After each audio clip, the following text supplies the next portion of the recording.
Anda kembali menyaksikan Nusantara Economic Updates dalam segmen Business Bites.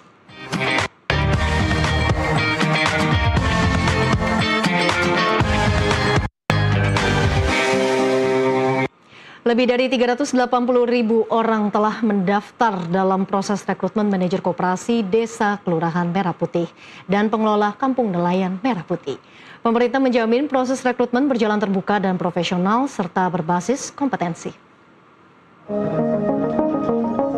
Minat masyarakat untuk menjadi manajer koperasi Merah Putih dan pengelola kampung nelayan membludak.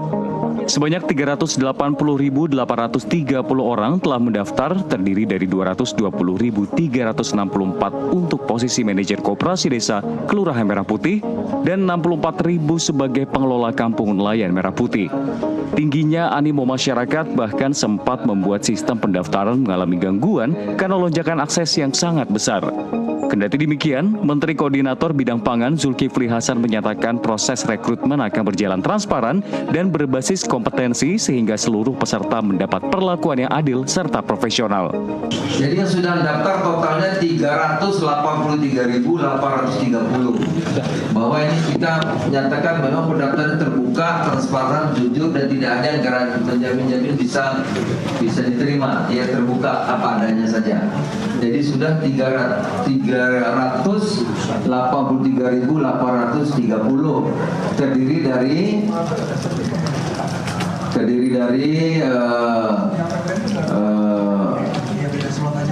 220.364 untuk koperasi desa, 64.000 kampung nelayan. Tapi ini yang hari ini, yang per posisi hari ini 10.30 kan berkembang terus. Tadi totalnya 383.830.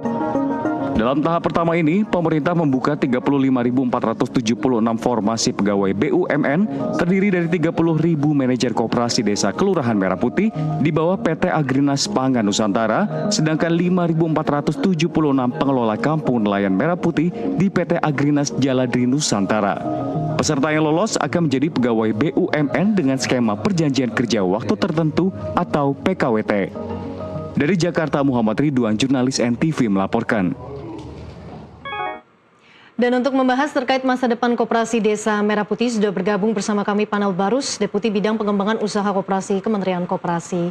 Pak Barus, selamat pagi. Selamat pagi. Gimana kabarnya? Alhamdulillah baik. Alhamdulillah baik ya. Terima kasih sudah bergabung. Nah, ini menarik sekali kalau kita melihat kan ada target pengoperasian Koperasi Desa Merah Putih.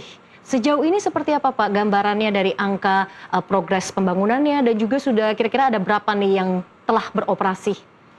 Jadi Mbak Ellen, sepertinya perlu saya jelaskan sedikit fase daripada program Koperasi Desa Kelurahan Merah Putih.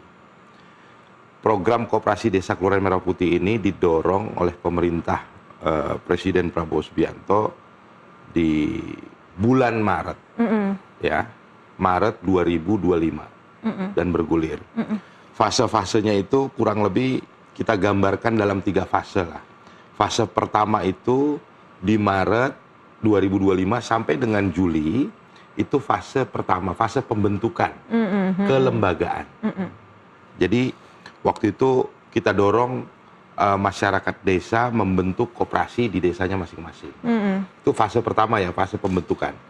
Output dari fase pertama itu adalah lahirnya kepengurusan koperasi di tiap desa.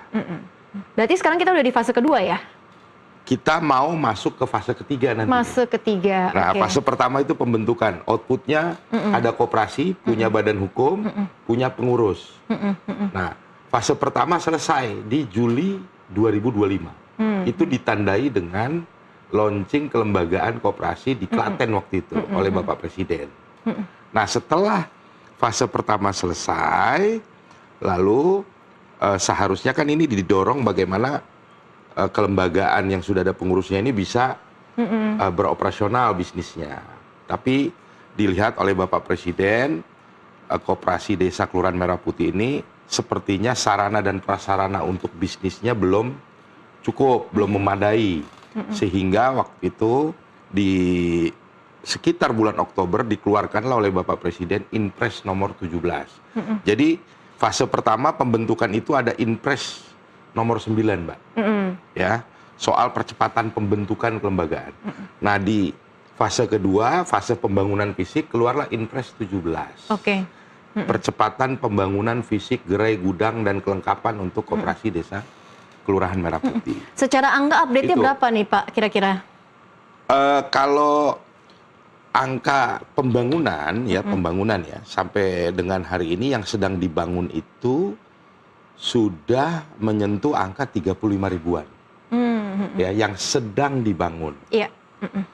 Artinya sedang dibangun itu belum selesai proses pembangunan. Masih on progress ya? Iya, tapi sudah ada juga yang selesai 100% bangunan fisiknya. Nah, yang itu berapa kira-kira? Itu yang sudah selesai itu terakhir kemarin itu 5.700-an. Ya, yang sudah selesai dibangun mungkin hari ini sudah 6 ribuan. Ya. Oke. Nah, diharapkan oleh Bapak Presiden, Mbak Ellen, diharapkan oleh Bapak Presiden proses pembangunan infrastruktur bisnis daripada Kopdes ini bisa selesai di Juli Agustus ini. Oke. Supaya nanti yang 30.000 itu ya bisa beroperasi. Itu kan berhubungan juga dengan tadi rekrutmen calon manajer Kopdes yang 30.000 itu. Paling tidak di semester 2 2026 ini sudah bisa running lebih banyak begitu ya koperasinya. Nah, kalau kita melihat juga di tengah percepatan pembentukan sebetulnya bagaimana sih memastikan agar Kopdes ini bisa tidak hanya bertambah secara jumlah tapi secara bisnis ini juga sehat? Iya, yang pasti ya Koperasi Desa Kelurahan Merah Putih ini kan didorong memang oleh Bapak Presiden ya sebagai sebuah program dengan skala nasional ini untuk menjawab problem-problem yang ada di desa, Mbak. Ya. Problem utama yang ada di desa itu yang mau dijawab sebenarnya oleh Bapak Presiden adalah problem soal kemiskinan yang harus kita selesaikan, dan Koperasi Desa Kelurahan Merah Putih ini nanti didorong untuk menjawab problem kemiskinan yang ada di desa. Nah, apa saja yang menyebabkan kemiskinan tetap mapan di desa, itu juga diamati oleh Bapak Presiden. Oh, ternyata karena soal beban biaya yang cukup tinggi untuk hidup di desa maupun di kota ya. Itu karena apa beban biaya yang mahal itu terjadi? Karena soal jalur distribusi yang cukup panjang ya. Lalu yang kedua soal biaya logistik yang cukup mahal. Itu satu problem yang kita hadapi, faktual itu. Yang kedua, kenapa masyarakat di desa itu tetap miskin, sementara desa yang kita ketahui ini sebenarnya menyuplai kebutuhan hidup kita, Mbak, orang kota misalnya, atau kebutuhan bahan baku industri, tapi kok desa tetap jadi lumbung kemiskinan? Karena orang desa yang pertama tadi beban biaya hidupnya mahal, yang kedua orang desa ketika ingin berproduksi butuh uang, butuh modal untuk produksi yang diakses lembaga pembiayaan yang tidak berpihak terhadap rakyat, yang diakses rentenir, bunganya mahal.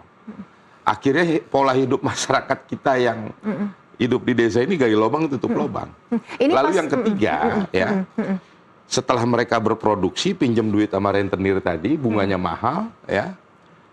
Pada saat panen harganya anjlok karena tata niaganya dikuasai juga oleh kartel. Dengan kaki tangannya pengijon dan tengkulak tadi.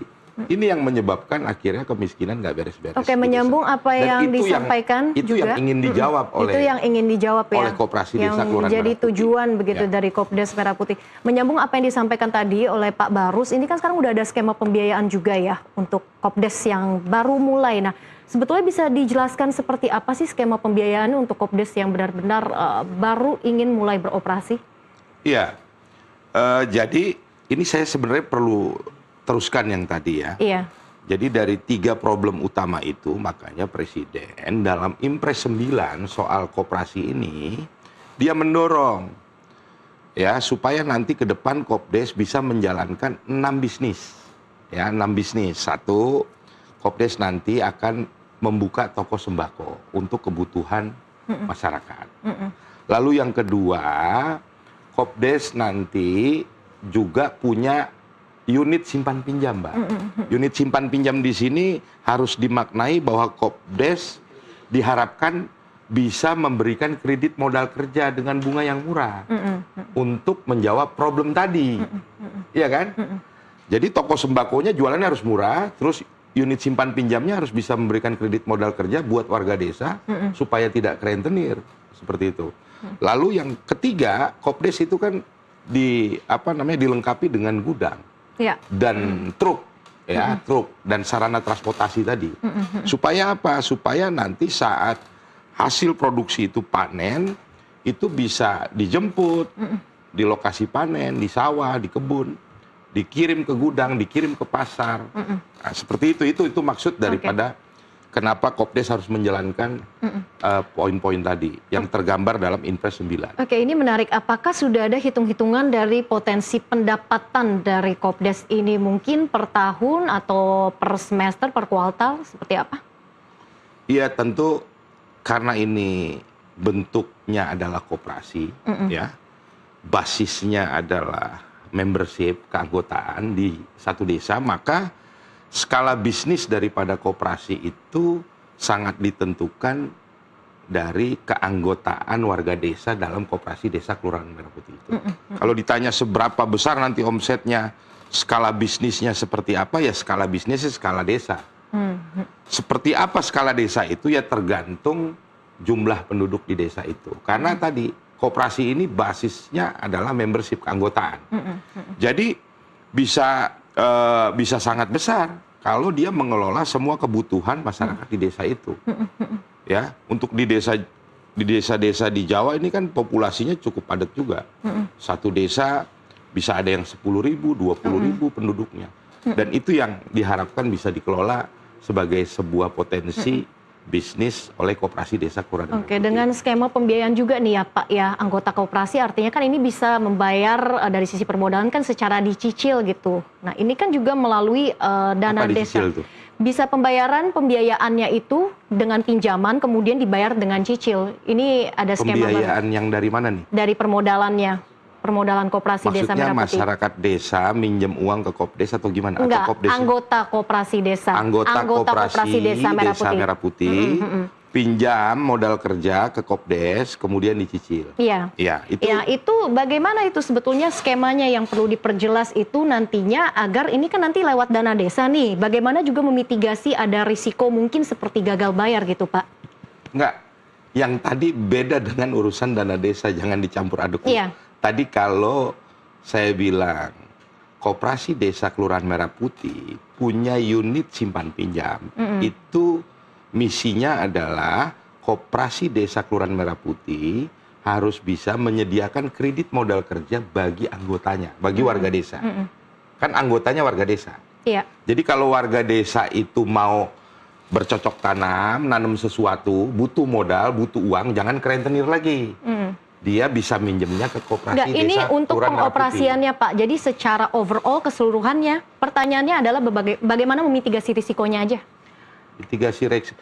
Kalau pembiayaan yang kaitannya dengan desa itu kaitannya dengan pembangunan tadi. Tapi kalau Mbak bilang bagaimana permodalan koperasi desa Kelurahan Merah Putih nanti menuju operasionalisasi, itu juga skemanya kita sudah buat. Iya, bisa dijelaskan Pak lebih rinci seperti apa? Jadi gini, untuk kan tadi fase pertama pembentukan kelembagaan, fase kedua itu pembangunan fisik, fase ketiga seharusnya sudah operasional. Ada beberapa hal memang yang harus disiapkan, Mbak Ellen ya, menuju operasionalisasi itu. Ada 6 hal menurut saya yang harus disiapkan menuju operasionalisasi si koperasi desa Merah Putih. Ya, pengurus ada, badan hukum ada, infrastruktur bisnis fisiknya sudah ada, tinggal operasional. Nah, menuju operasional ada 6 isu. Yang pertama, tentu untuk memulai bisnisnya si koperasi desa Merah Putih ini butuh modal. Ya. Perlu skema modal awal yang harus disiapkan oleh pemerintah supaya Kopdes bisa jalan bisnisnya. Lalu yang kedua, ada 6 ya. Yang kedua, yang juga perlu disiapkan adalah panduan operasional. Supaya para pengurus, nanti manajer misalnya, bisa mengoperasikan bisnis Kopdes. Sudah ada guideline-nya, sudah ada artinya didampingi ya. Ini dengerin dulu nih, satu, perlu skema modal awal. Kedua, butuh best practice lah, panduan operasional, supaya pengurus dan manajer nanti bisa mengoperasikan sesuai harapan. Yang ketiga, juga perlu nanti didampingi supaya bisa jalan, gitu ya. Yang keempat, tentu butuh yang namanya sistem digital tadi. Single platform digital ini perlu untuk menopang, menunjang operasionalisasi. Gimana nih 80.000 entitas bisnis tanpa dukungan teknologi, tanpa digitalisasi, gitu ya.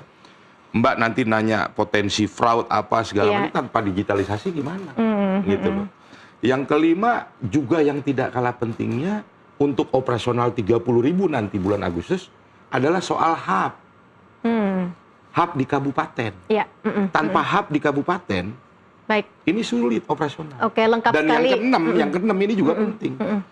Untuk menuju operasional, karena Bapak Presiden menginginkan koperasi ini bisa menjadi penyalur barang bersubsidi, maka diperlukan relaksasi berbagai regulasi supaya koperasi desa Kelurahan Merah Putih bisa menjadi penyalur barang bersubsidi. Oke, lengkap sekali tadi pertimbangannya dan juga ini sudah di bawah regulasi begitu ya Pak. Kita harus jeda terlebih dahulu. Pemirsa, Nusantara Economic Update akan kembali sesaat lagi.